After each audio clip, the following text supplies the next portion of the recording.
Primero quiero darle gracias a Dios por la bendición y el honor de estar con ustedes. Le quiero dar gracias al Padre Hugo por su invitación a hablarles a ustedes esta noche y también a los misioneros siervos de los pobres quienes tuvieron a bien invitarnos a esta ciudad de Cusco y a su comunidad. Esta noche nos acompaña el Padre Giuseppe, uno de los sacerdotes de ellos. Ya les contaron un poco mi historia y me invitaron a que compartiera con ustedes, que entiendo que son ministros de la Eucaristía, la mayoría de ustedes. Sé que hay otras personas que vinieron porque estaba abierto al público la invitación, pero entonces yo voy a compartirles esta reflexión sobre la alegría del servicio y para comenzar le voy a pedir al Señor que nos dé su palabra donde quiera llevarnos y les voy a leer a ustedes de la epístola a los romanos, en el capítulo 1 desde el versículo 8 y dice así: acción de gracias y súplica.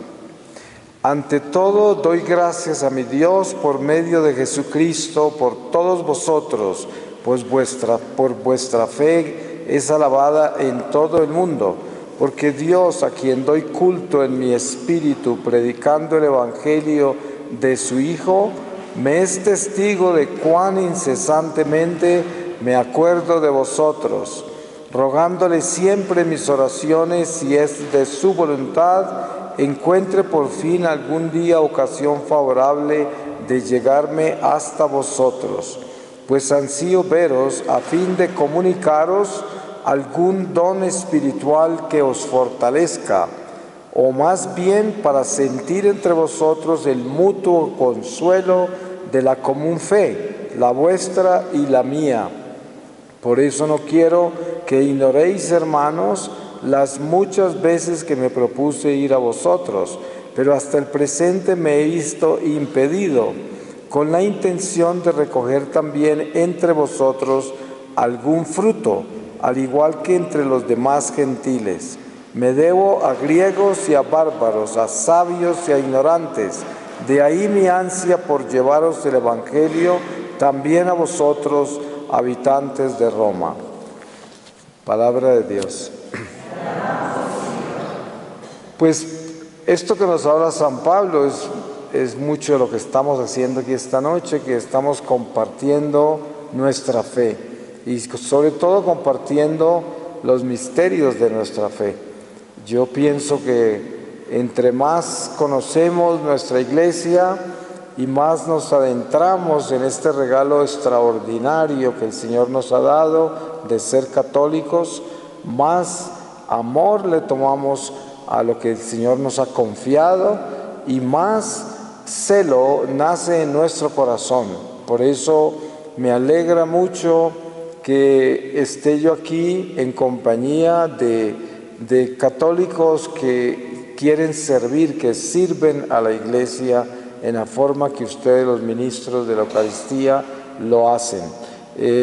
No solamente porque yo conozco personalmente, por gracia del Señor y no por nada que haya hecho yo, porque ya les contaron cómo yo viví alejado del Señor por 33 años, entregado a todas las cosas del mundo, y Él tuvo a bien rescatarme por su misericordia, y de eso doy testimonio estando aquí presente, porque Él me sacó de las tinieblas. Pero encuentro que esta milicia nuestra de llevar el conocimiento profundo de que la Eucaristía es el regalo más grande que Dios le ha dado a toda la humanidad entera. Es algo que nos eleva a niveles inexplicables, porque es muy fácil heredar la iglesia como la mayoría de nosotros la hemos heredado, que yo soy un católico de cuna, como llaman, me bautizaron desde niño y seguramente es el caso de la mayoría de ustedes aquí presentes.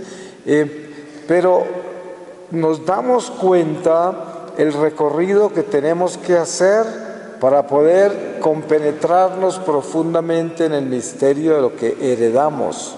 A veces uno encuentra gente conversa que viene de otras religiones o de la nada y entra a la iglesia y los encuentra uno encendidos en el espíritu porque descubren lo grande que es la iglesia, y de pronto muchos católicos todavía no la han descubierto y toda la vida han estado en ella.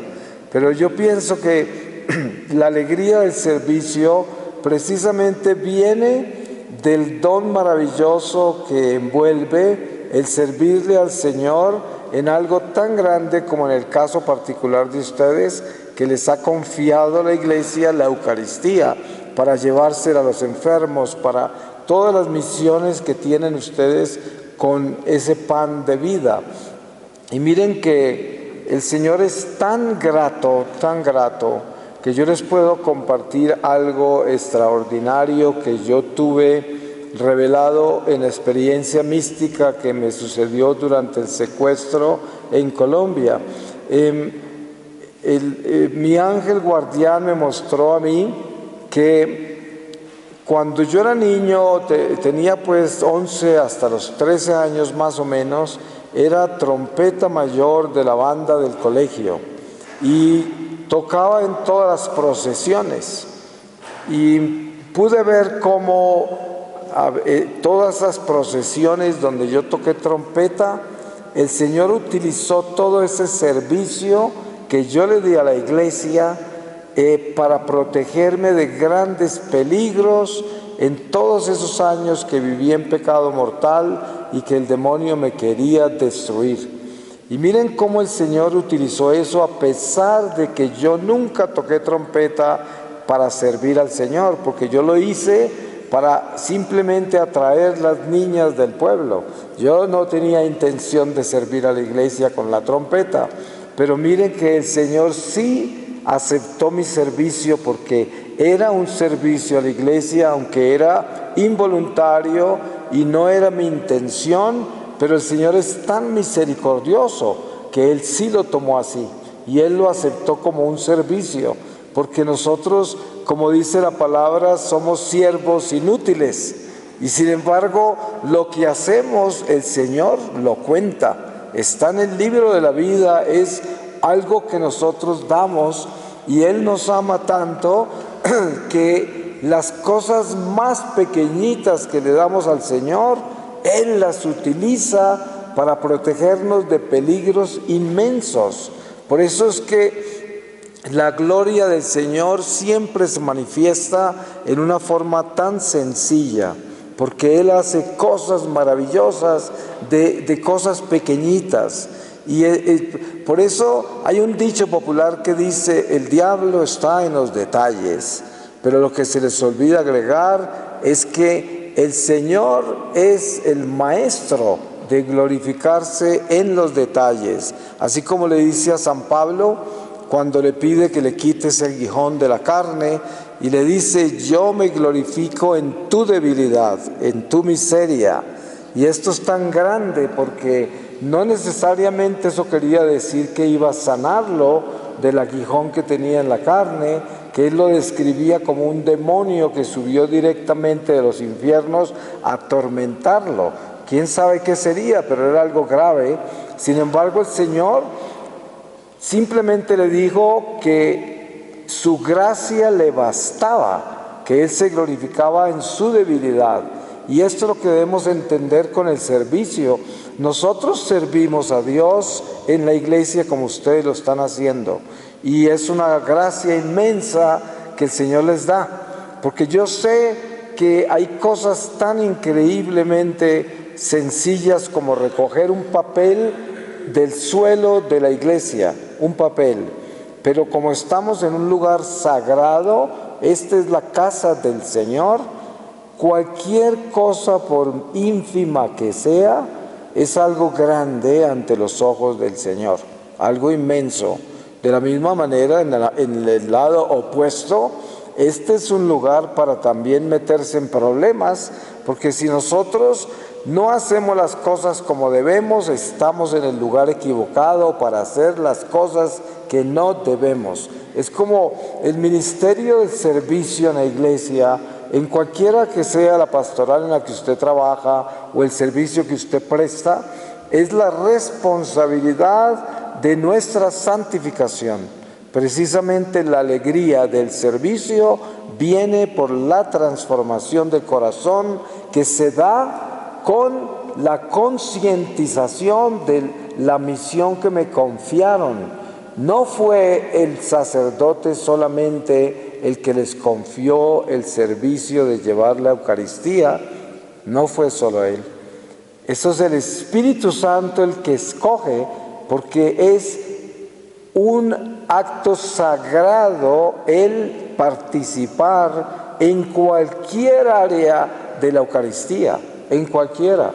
Y por eso todo lo que tiene que ver con lo más sacro de la Iglesia, no es posible que sea una simple voluntad humana la que decide. Por eso hay que entender que la alegría del servicio debe nacer del conocimiento de la inmensa misión que se nos ha confiado.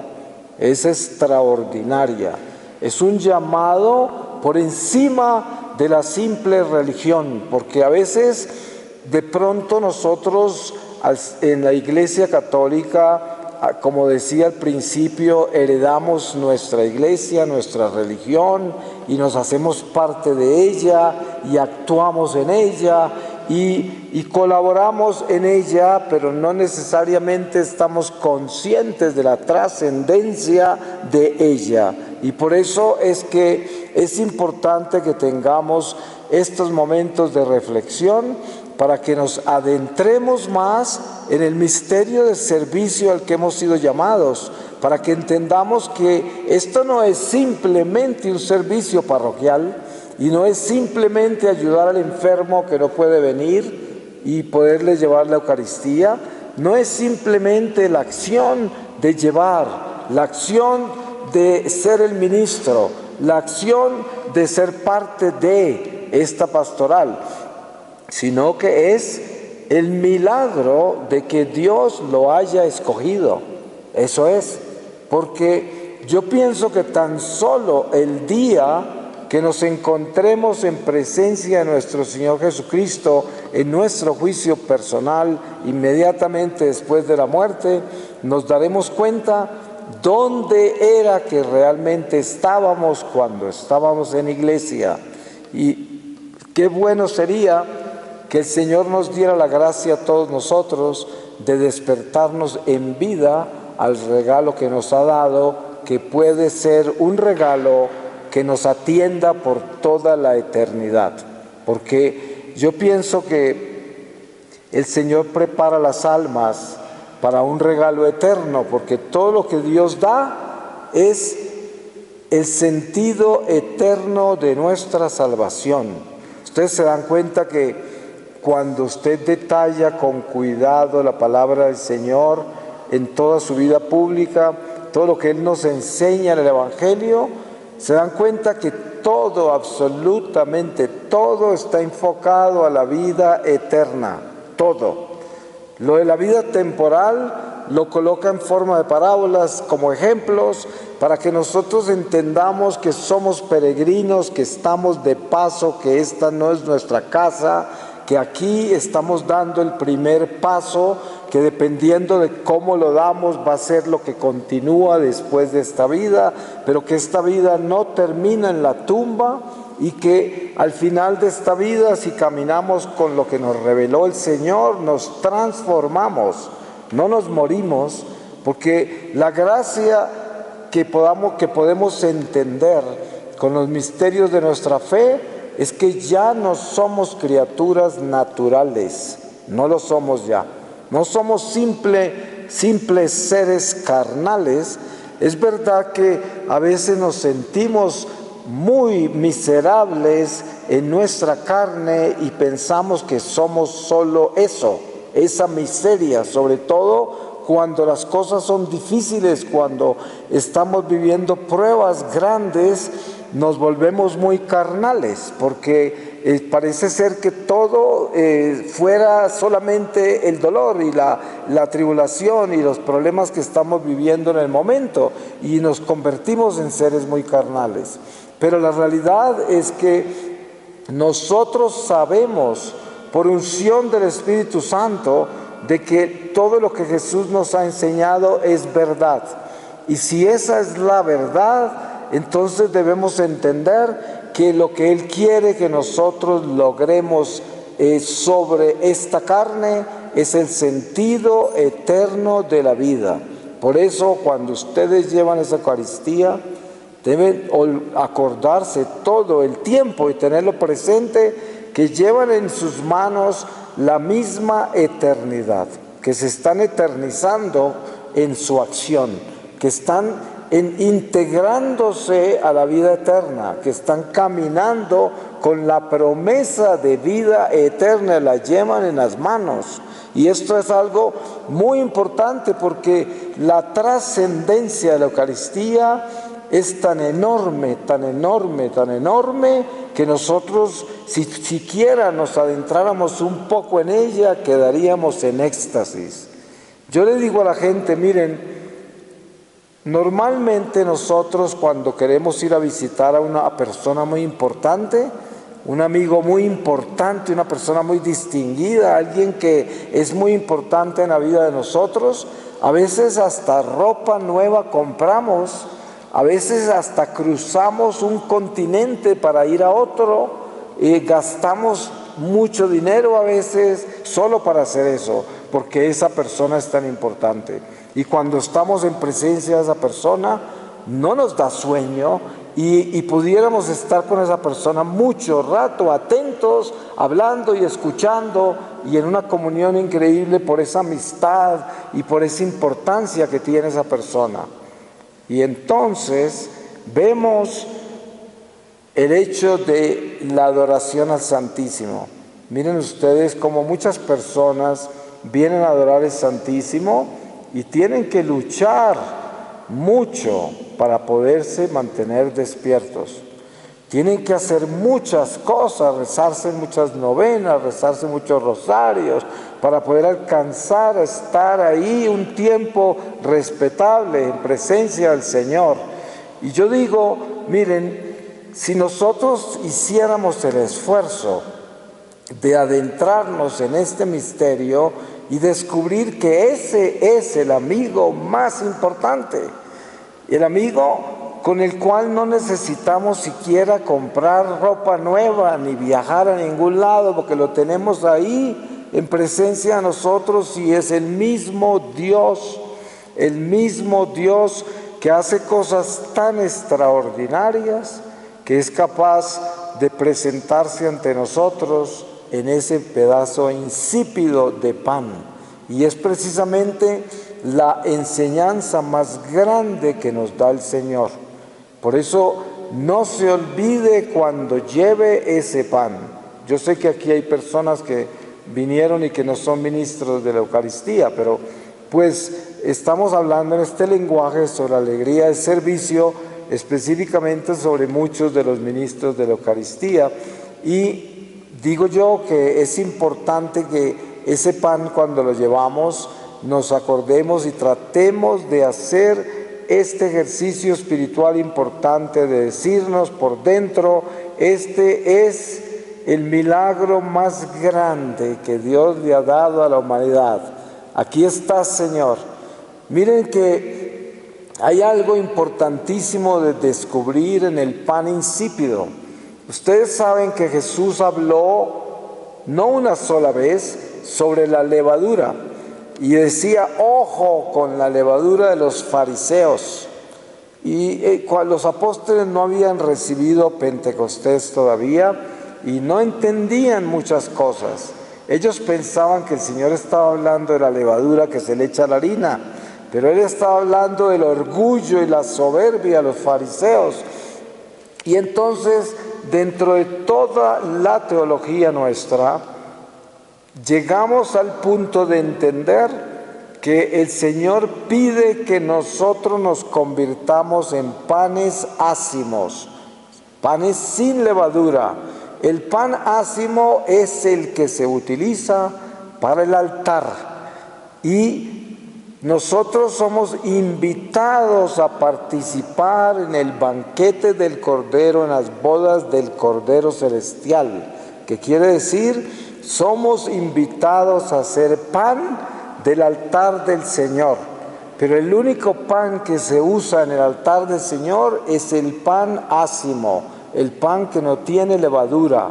Y por eso toda esta vida que Dios nos da es para que nos preparemos y saquemos toda la levadura que hay en nosotros, para que nos convirtamos en ese pan insípido. Y ustedes se dan cuenta que a medida que uno se compromete más con Dios, más insípido se vuelve para el mundo, porque se vuelve una persona aburrida para el mundo, porque ya no tiene condimentos, ya no es sabroso, ya no tiene sabor, es insípido, es insignificante, a nadie le interesa un pan ácimo. Este mundo es el mundo de los sabores y de los placeres, y cuando uno está todo aliñadito y está todo sabroso, todos lo invitan y todos se lo quieren saborear. Pero sáquese usted esa levadura, sáquese esos condimentos y nadie lo va a invitar porque es un pan ácimo.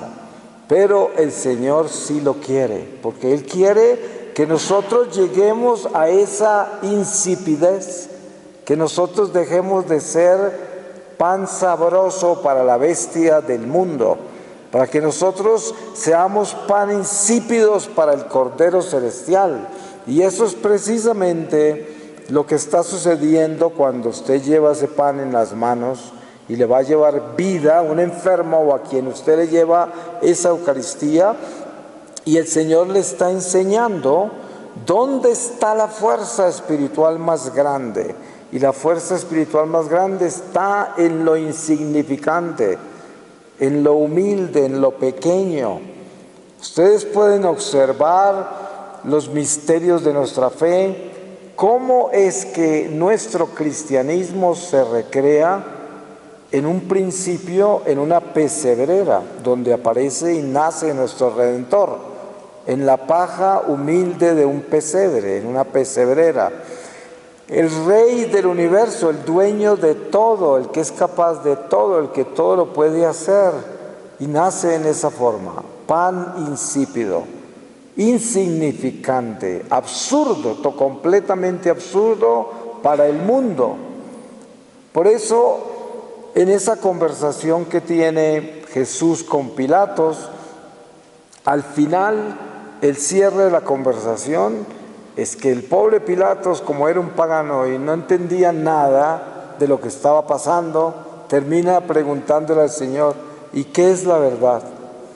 Porque miren que esta pregunta es una pregunta que aún creyentes se la hacen, porque de pronto ni siquiera han compenetrado los misterios de la palabra y no han nunca puesto la mirada en el pesebre de Belén, porque no entienden las cosas tan sencillas.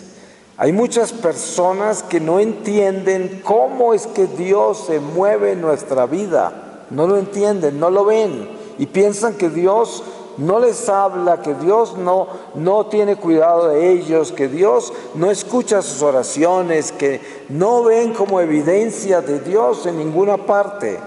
Y la razón es porque Dios se manifiesta en la forma más pequeña, más sencilla, más humilde, y por eso no lo vemos, porque nosotros somos demasiado grandes.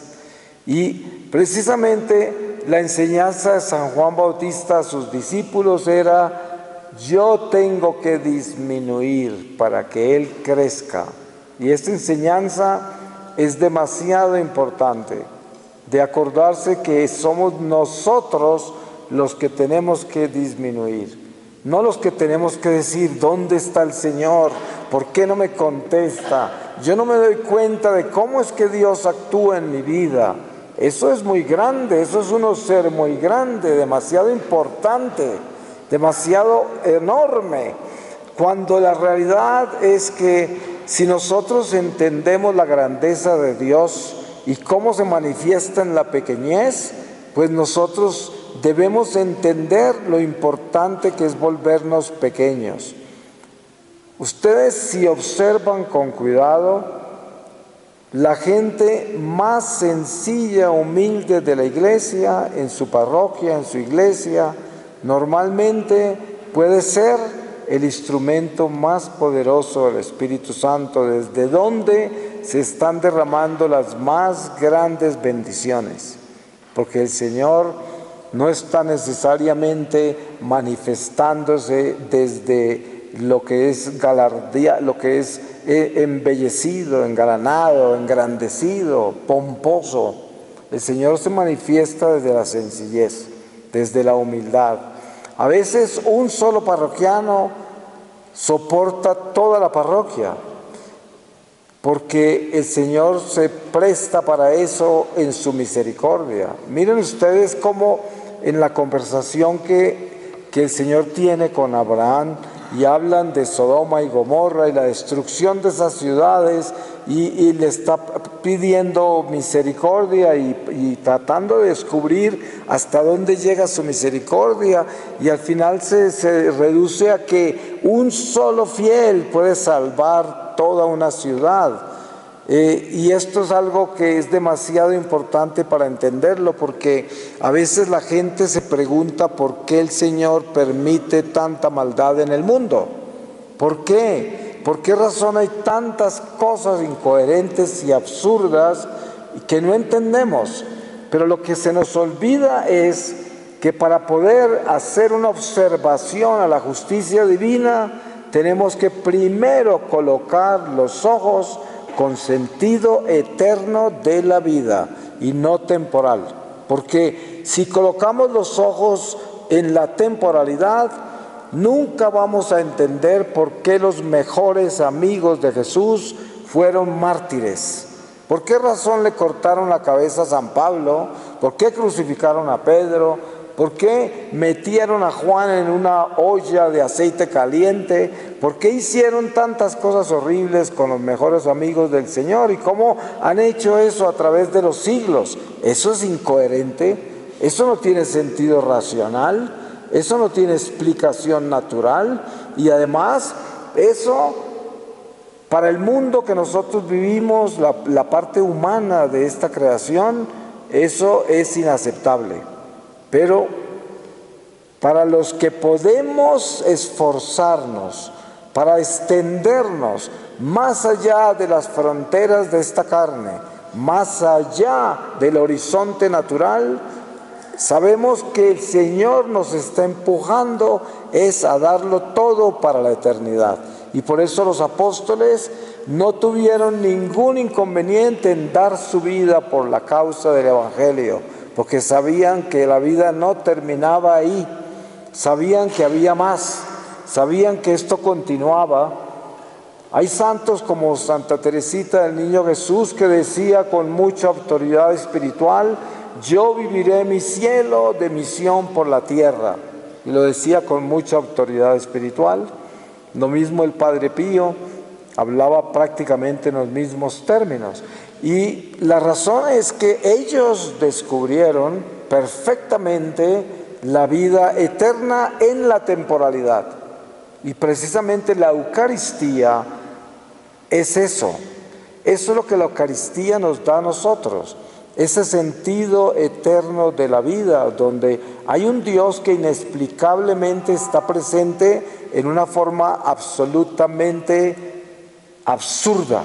Porque uno le dice a una persona que no es creyente de que Dios está en esa Eucaristía y se burlan porque piensan que estamos locos completamente. Eso pasa por encima de la razón 1.000.000 de veces y más.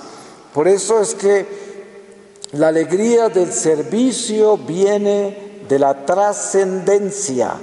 No simplemente decir, ay, qué honor tan grande que es llevar al Señor y de servirle a la iglesia. Eso está bien, pero es que no es eso lo que produce la alegría. La alegría que viene del Espíritu de Dios viene de la trascendencia, de saber yo en qué estoy metido, de entender la grandeza de lo que hago, de darme cuenta que estoy con Dios, en una forma extraordinaria. El servicio más ínfimo en la iglesia es enorme. Por eso, cuando Jesús hablaba de Juan el Bautista, que era el profeta más grande que ha habido y que habrá, añadió algo increíble al final y dijo: pero el más pequeño del cielo es más grande que él. Y con esto nos dio una enseñanza muy importante, y es que depende de nosotros nuestro crecimiento espiritual. Depende de nosotros cuánto logramos trascender en esta vida natural, trascender hacia el Espíritu de Dios. Porque miren, el diablo es muy astuto. Él se puede encargar de hacerle creer a usted que usted es una persona muy santa o muy religiosa por la forma en que usted practica su religión y por los servicios que da, y lo acomoda ahí, y de pronto no permite que usted tenga un crecimiento espiritual trascendental porque lo tiene acomodado en su religión. Y en eso tenemos que tener mucho cuidado, porque ¿de dónde nace la tibieza y la mediocridad? Nacen de acomodarse en la religión. Y a veces hacemos las cositas que hacemos muy religiosas, muy piadosas, pero no estamos cambiando el corazón, no estamos creciendo en el amor, no nos estamos adentrando más en Dios cada vez. Y entonces ahí hay un problema, porque estamos estancados y al final de esta vida vamos a lamentar no haber crecido más. ¿Ustedes saben qué significa el crecimiento espiritual? El crecimiento espiritual no es simplemente sabiduría de Dios. El crecimiento espiritual es luz de Dios, luz. O sea, entre más crezca espiritualmente, eso quiere decir que lo que crece en mí es el Espíritu de Dios. Es el crecimiento espiritual. El crecimiento espiritual no es que mi espíritu crezca, no, es que el Espíritu de Dios crezca en mí, o sea, que haya más de Dios en mí. Ese es el crecimiento espiritual, porque hay muchas personas que viven de un retiro a otro, utilizando toda clase de técnicas y cosas para espiritualizarse más. Yo tengo un amigo sacerdote de Dublín, de Irlanda, que a veces me acompañaba en las misiones, y un día me dijo: me tengo que ir para Roma porque mi obispo me envía a estudiar espiritualidad por 4 años. Y yo dije: pero qué increíble, eso debe ser muy, muy bueno. Y él dijo: yo no sé, voy a ir. Y se fue. No lo volví a ver. Una vez lo visité en Roma, pero no tuvimos tiempo de hablar mucho. Pero después de que ya terminó y estaba de regreso en Irlanda, lo encontré otra vez y tuvimos tiempo de compartir. Y yo le pregunté: padre, cuénteme de su experiencia, de todo el estudio de espiritualidad. Y me dijo: se lo voy a simplificar, ahora soy menos espiritual de lo que era cuando me fui. Entonces yo le pregunté: ¿cómo puede ser posible? Y me dijo: es que yo me perdí en la intelectualidad de lo que fui a aprender. Me metí en todo lo que es académico, intelectual, de la espiritualidad, y al final la verdadera espiritualidad que había recibido de su mamá y de su familia, que era el amor de Dios, que era la presencia de Dios en su corazón, la caridad, todo eso se le había perdido. Y resulta que espiritualidad es Dios en nosotros. Eso es espiritualidad, porque Él es el Padre de los Espíritus, Él es el Espíritu, Él es la verdad, el amor, la vida, la luz. Por eso, entre más tengamos de Dios, más luz tendremos. Entonces, la lucha nuestra y el caminar nuestro por esta vida es a llenarnos de luz. Miren una cosa hermosa que yo aprendí sobre los ángeles.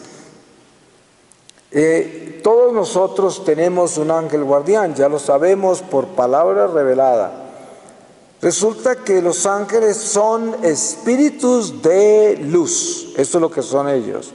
Entonces, cada que usted le hace el bien a otro ser humano, a su prójimo, el ángel de esa persona lo bendice.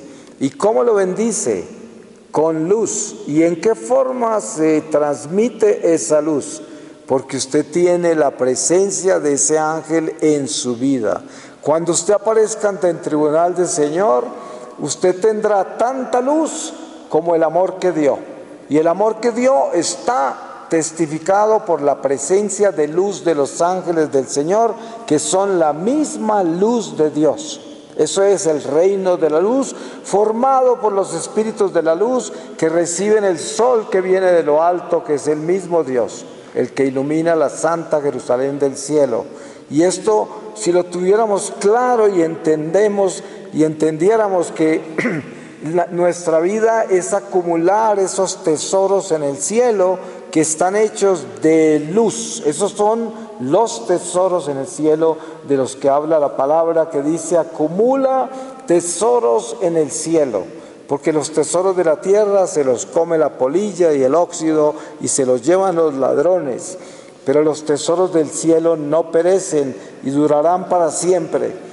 Los tesoros en el cielo están hechos del amor que damos, no del que recibimos, del amor que damos, el amor incondicional. Porque el amor incondicional nos llena de luz y nos coloca en la luz. Por eso, cualquiera que sea la razón por la cual usted cree que está haciendo lo que hace, no se olvide de que eso que hace usted, que lo haga con amor y que lo haga desinteresadamente. Ustedes saben que la mayoría de los conflictos en los matrimonios, en las relaciones entre padres e hijos, en las relaciones entre amigos o en comunidades, la mayoría de los problemas que hay es por falta del amor incondicional, porque casi todos se aman condicionalmente, que quiere decir: yo doy, pero yo espero retribución. Yo no doy incondicionalmente, no amo con el amor de Dios.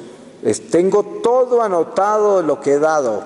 Y en un momento dado, los matrimonios entran en crisis. ¿Por qué? Porque uno se siente que el otro no lo aprecia, porque el uno se siente que el otro no lo respeta, que el uno se siente, ¿por qué? Porque tiene todo anotado y espera ser retribuido. Y lo mismo padres con hijos, hijos con padres, amigos con amigos, comunidades, entre la comunidad se entra el espíritu de división porque los unos esperan de los otros.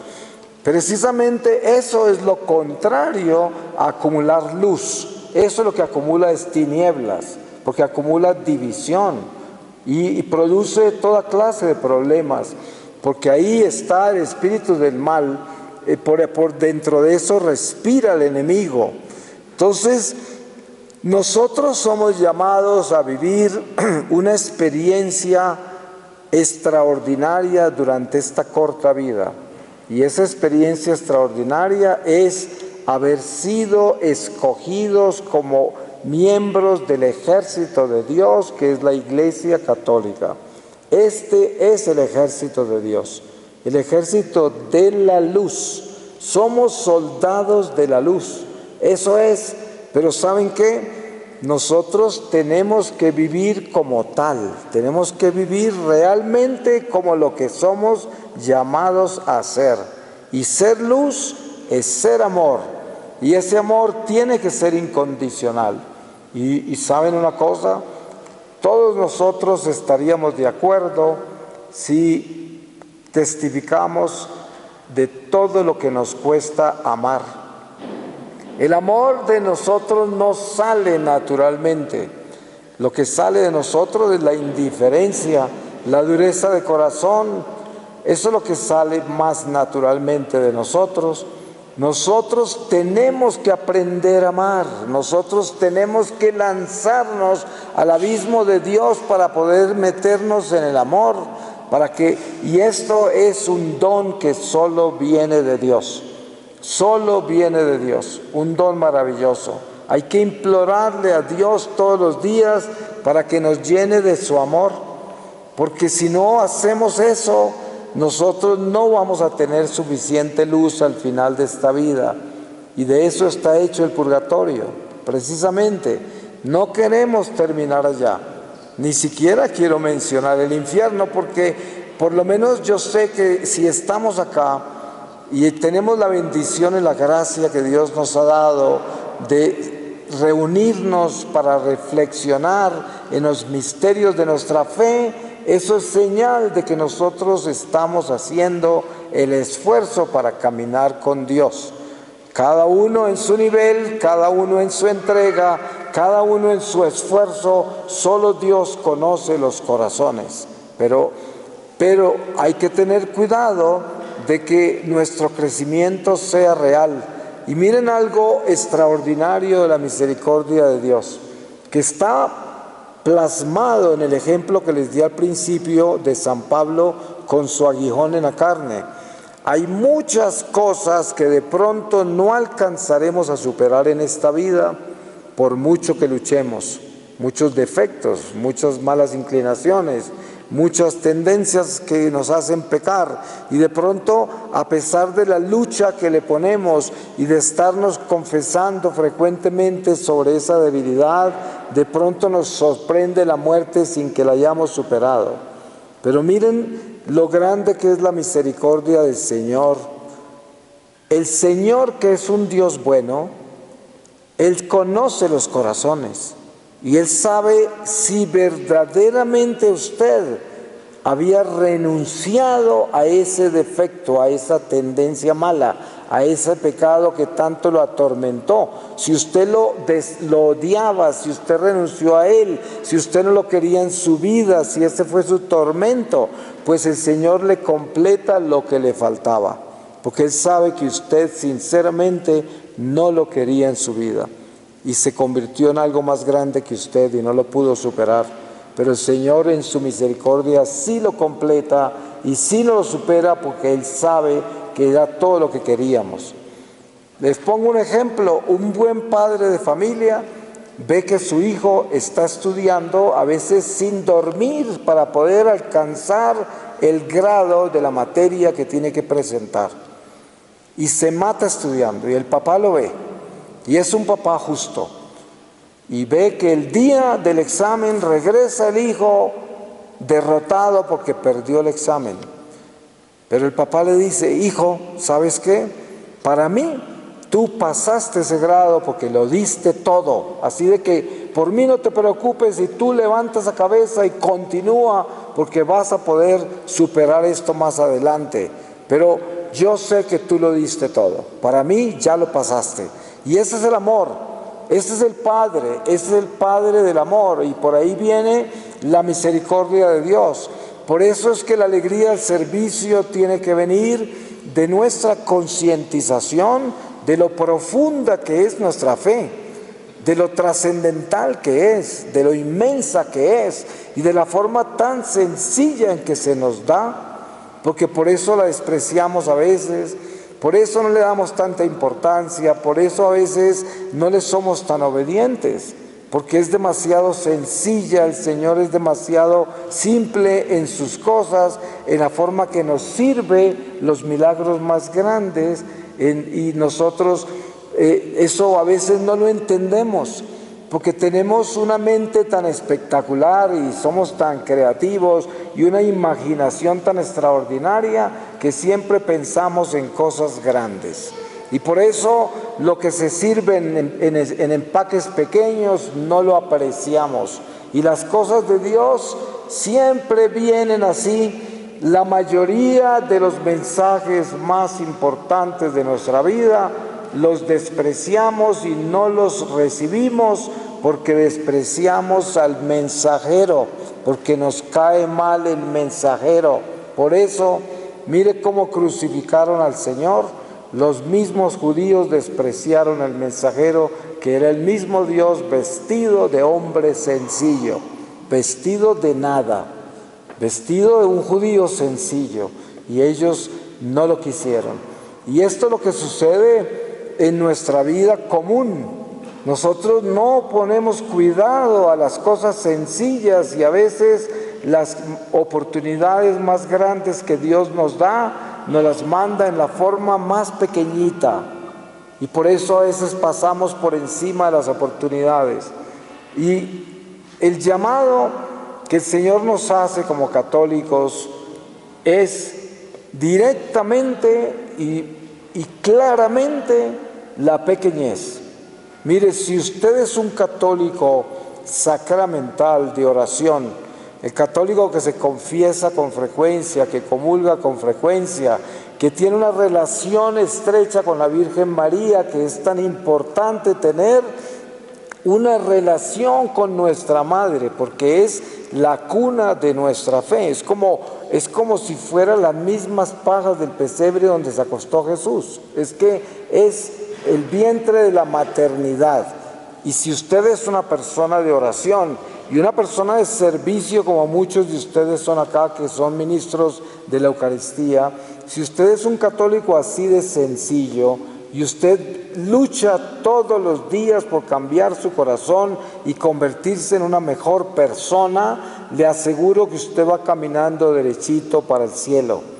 Porque no necesitamos convertirnos en personas muy sofisticadas, no necesitamos aprender muchas cosas, no necesitamos informarnos de muchas cosas.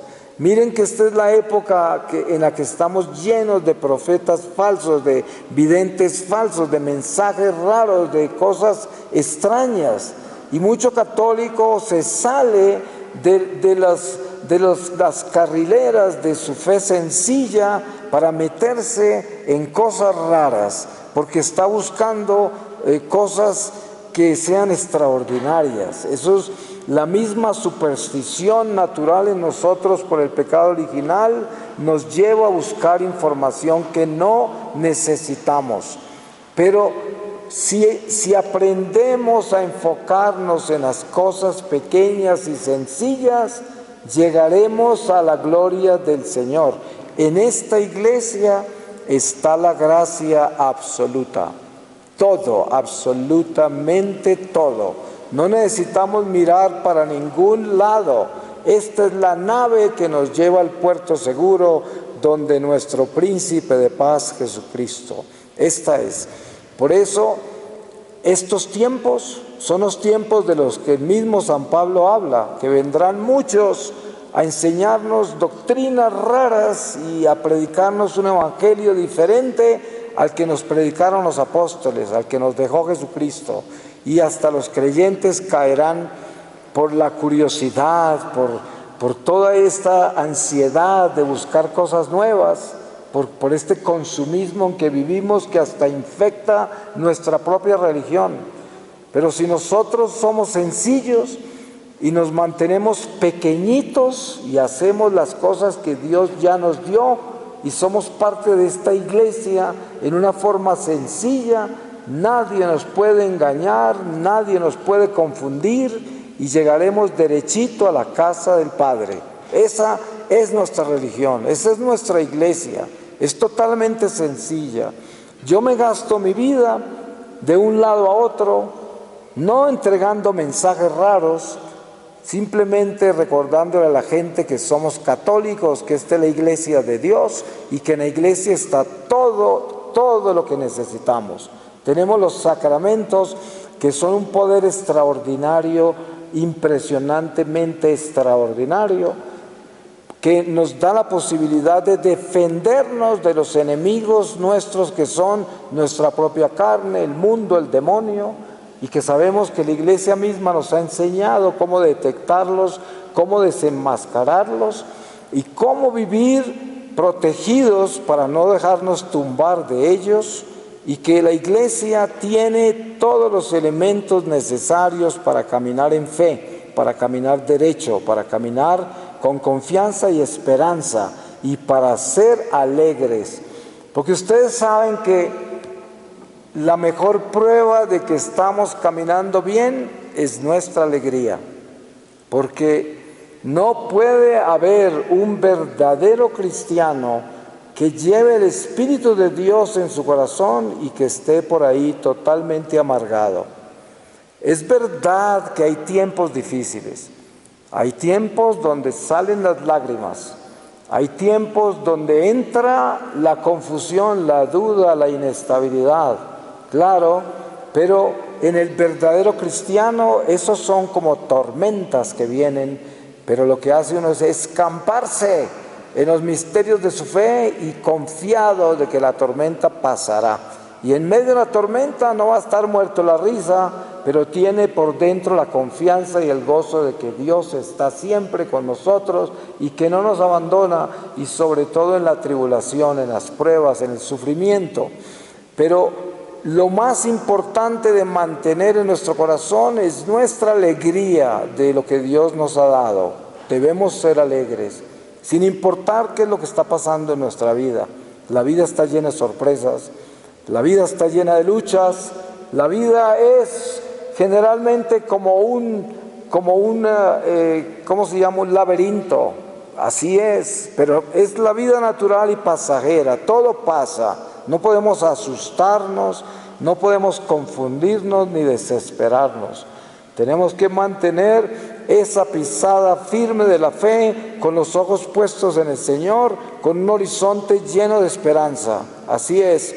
Miren que este mundo de tinieblas lo que necesita son testigos de la luz.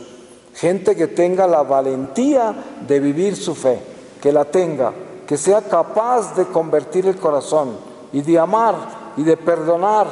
Por eso, la persona más importante de la iglesia es el que más perdona, el que más tiene compasión y caridad, el que más tiene paciencia, el que más escucha. Ese es el más importante, no es el más rico, no es el más sabio, no es el más estudiado, no es el de más credenciales y títulos, no. El más importante es el que más perdona, ese es el que más ama, el que más tiene caridad y compasión, ese es el que brilla. Ahí está la luz del Señor y en eso nos debemos convertir. Este corazón necesita transformarse, este corazón necesita convertirse. Háganse ustedes el examen de conciencia importante, ya que estamos en Cuaresma, que la Iglesia nos da un don extraordinario en la Cuaresma. Viene del Espíritu Santo. La liturgia no es un accidente, la liturgia es divina, tiene origen divino. Y la estación de Cuaresma no es simplemente una tradición religiosa, no. Hay que trascender la liturgia también, porque es el misterio de nuestra religión. Y por algo el Señor nos lleva caminando por dentro de ella con estas estaciones. Entonces, esta estación en particular tiene el misterio extraordinario de una concientización, una oportunidad para que el Espíritu Santo nos muestre bien claramente quiénes somos y en qué andamos.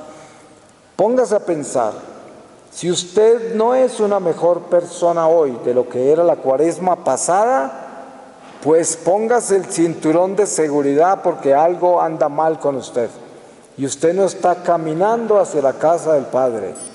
Nosotros debemos entender que somos peregrinos y esto se va a terminar, muy pronto se va a terminar. Entonces más vale que estemos cambiando a medida que vamos caminando con el tiempo.